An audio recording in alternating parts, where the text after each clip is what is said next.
Everyone remembers the fire. That is the problem. When people think of Prometheus, they think of flame in a hollow reed, of a trickster darting past divine authority, of humanity suddenly warmed and awakened. The theft is cinematic. The theft is easy. But when the play begins, the theft is already over. In Prometheus Bound, attributed to Aeschylus, there is no heist, no chase, no divine courtroom drama. What we get instead is a body nailed to a landscape, a god riveted to stone. The action is finished before the curtain rises. What remains is endurance. Prometheus does not move. The rock does not move. Even the sky feels immobile. What moves is language. Visitors arrive, Oceanus, Io, the chorus, and they speak. They advise, they negotiate, they suggest strategies for survival. Soften your tone, yield a little.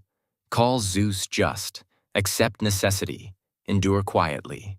Prometheus refuses, not because he imagines he will win tomorrow, not because rescue is imminent, but because he will not say what he believes to be false.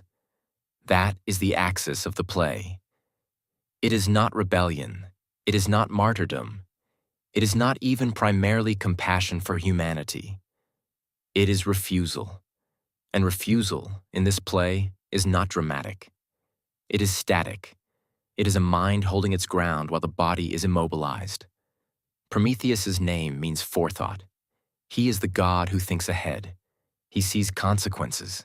He sees patterns. He sees what power refuses to see. And that is why he suffers. We like to imagine he is punished for giving humans warmth. But the gifts he lists are not merely fire. He gave them number. Writing, medicine, architecture, navigation, the interpretation of dreams, the reading of signs. He gave them techne, the arts that allow mortals to project themselves into the future. He gave them the illusion that tomorrow can be shaped. And here's the first unsettling irony of the play. The god of forethought is pinned inside an unalterable present. He empowered humanity to anticipate, yet he cannot alter his own immediate fate. Forethought in this world does not liberate. It binds. Zeus, as depicted here, is not the serene Olympian patriarch of later myth. He is new power, consolidating, suspicious, severe. He rules by force because force is what he has. Prometheus possesses something else.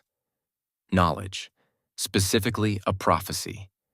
He knows of a future marriage that will produce a son greater than the father. A threat to Zeus's reign. Zeus does not know this, and Prometheus refuses to tell him. This is not a small detail. It is the structural tension of the play. Zeus has thunder. Prometheus has information. The conflict is not only between tyranny and justice. It is between force and foresight. And this is where we have to be careful. It is easy to admire Prometheus. He stands against despotism. He refuses to flatter authority. He endures agony without recanting. He appears morally unbreakable. But admiration is too simple. We need to ask, what exactly is he refusing? He refuses to call Zeus just. He refuses to disclose the prophecy. He refuses to compromise. But is this purely courage, or is it also something else? Consider his position. He has lost physical freedom. He has lost status. He has lost movement. The only remaining power available to him is informational. He knows something Zeus does not know. If he speaks, he regains safety. If he withholds, he retains leverage. Is his silence only principled, or is it also control? This is where the play becomes sharper than it first appears. Prometheus is not simply the champion of humanity. He is a mind that cannot tolerate falsehood. But he is also a mind that cannot surrender its advantage. His endurance is dignified, but it is also rigid. Oceanus urges pragmatism. The chorus suggests patience. Hermes threatens escalation. Each voice represents a version of adaptation. Survive first, Preserve yourself. History is long. Say what must be said. Prometheus refuses not only injustice, but flexibility. He will not bend, even tactically. And that refusal isolates him. This is crucial. Suffering does not ennoble him in the sentimental sense. It separates him. The chorus sympathizes, but they do not join him. Oceanus pities him, but does not emulate him. Io suffers differently, tormented by madness, not by principle. No one shares his exact stance. His clarity does not create solidarity. It creates distance. And this is where the tragedy of consciousness begins to take shape. Intelligence, in this play, is not empowerment. It is exposure. Prometheus sees the fragility of Zeus's power. He knows that tyranny contains its own expiration date. Force exhausts itself. Authority built on fear is unstable. He understands something fundamental. Time erodes domination. But this knowledge does not help him now. He is pinned to a rock in the present tense. The future may belong to the patient, but patience does not reduce pain. This is what makes the play feel unsettlingly modern. There is no moral resolution, no cathartic reconciliation. Zeus does not soften. Prometheus does not recant. There is no triumphant liberation scene. The play ends with thunder, with violence, with the suggestion of deeper torment. The world remains unjust. What the audience experiences is not closure, but alignment. Alignment with a consciousness that refuses to pretend. And here is the dangerous question the play asks. What if intelligence does not make you powerful? What if it makes you incapable of participating in necessary illusions? Prometheus cannot unknow Zeus's injustice. He cannot unsee the eventual limits of power. He cannot persuade himself that submission is wisdom. He cannot become less aware in order to become more comfortable, and that inability is his tragedy. We often assume knowledge is a tool, something you use, something that increases your options. But in Prometheus Bound, knowledge reduces options. Once you see clearly, certain compromises become impossible. You cannot sincerely praise what you believe to be unjust.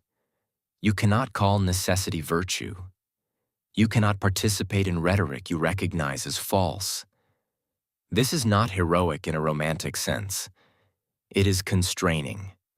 Prometheus is free in thought, but that freedom narrows his behavioral world. He would rather be right than safe. And here the play becomes uncomfortable. Because we have to ask, is that always admirable? Is there wisdom in refusing every accommodation? Or is there, at times, a sterility in it? Prometheus cannot imagine living differently. His identity is fused with foresight. To yield would be to become someone else. In that sense, his tragedy is not merely that he is punished. It is that he is constitutionally incapable of adaptation. Forethought sees too far. It anticipates consequences, contradictions, instabilities. It recognizes that Zeus's rule is temporary. It sees the arc of time bending away from tyranny. But forethought also paralyzes. If you see too much, every compromise feels contaminated. If you understand structures deeply enough, you cannot fully inhabit them. Prometheus empowered humanity with arts that extend into the future. Mathematics, architecture, medicine, disciplines that assume tomorrow can be shaped. Yet he himself is immobilized by the very clarity that defines him. He gave humans tools to navigate uncertainty. He remains fixed, unable to navigate his own immediate suffering. This is not accidental irony. It is structural.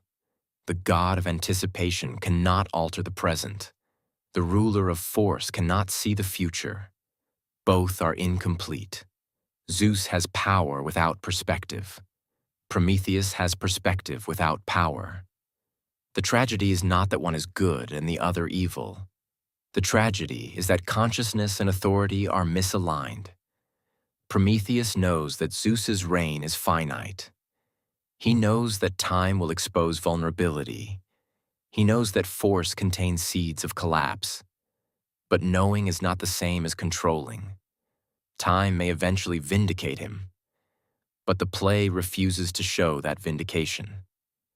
We are left suspended in the moment of suffering. And that matters, because it denies us the comfort of retroactive justice. We cannot sit back and say, he was right and everything worked out. The play withholds that reassurance. Instead, it leaves us with a figure who endures because he cannot do otherwise. He is not hopeful in a sentimental way. He does not fantasize about imminent rescue. He simply refuses to falsify reality. There is a terrible dignity in that. But there is also a cost. To read seriously is to experience a diluted version of this bind. The more attentively you examine systems, political, cultural, institutional, the harder it becomes to accept their self-descriptions at face value. You begin to see fragilities where permanence is proclaimed. You see contingency where inevitability is asserted. And once seen, it cannot be unseen. Prometheus embodies that state permanently. He is the god who cannot unsee, and so he cannot comply. By the end of the play, thunder gathers. The earth shakes. He is threatened with deeper torment. He does not relent. He does not win.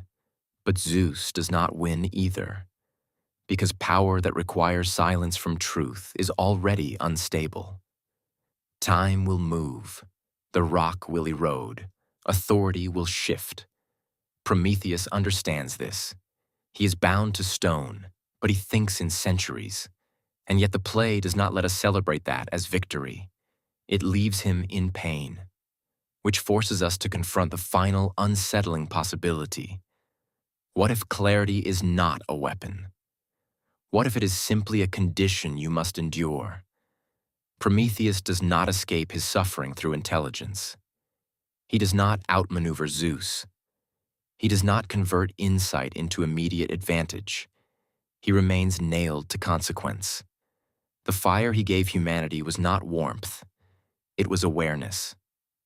And awareness does not guarantee comfort. It does not guarantee safety. It does not even guarantee change. Sometimes it guarantees only this, that you will not be able to lie, not to others, and not to yourself. Prometheus's tragedy is not that he suffers. It is that he cannot become the kind of being who would avoid suffering by pretending. The thunder falls, the rock splits, the play ends, and we are left with a question that does not resolve itself. If you saw as clearly as he does, would you endure? Or would you choose, just once, to close your eyes?